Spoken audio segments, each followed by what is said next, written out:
करते, क्या पत्थर का ढेर बना के रखे और लोगों ने वहां दिए जलाना। क्यों? क्योंकि वो एक परंपरा डालना चाहते थे ज्ञान लेने की। ढोंग धतुरा और बेला ठेला नहीं, मी कोण आहे वो हम, हे बहाणे आहे, हे सर्व काय आहेत? बहाणे आहेत, हे मंदिर आहे हे, त्याच्यामुळे उद्धार करायचा आहे। सोंग धतुरे घरी लावता येईल, पण देवासमोर रिश्वत बी चालत नाही, सोंग धतुरे तर चालतच नाही। ज्ञान घेण्यासाठी हॉल बनला आहे, इथे बसून ज्ञान घेतलं पाहिजे, ज्ञानी लोकांची चर्चा केली पाहिजे।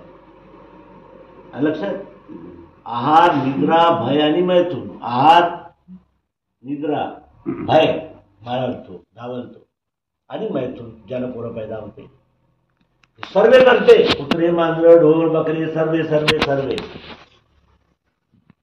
एवढंच केलं तर आपल्याला माणूस म्हणता येईल का स्वतःला? ज्ञानाकडे जायचं आहे, ज्ञान होईल तर आत्मा मुक्त होईल, नाही तर हा आत्मा पुन्हा 9 महिने त्या मायच्या कोठरीमध्ये एसी आहे का?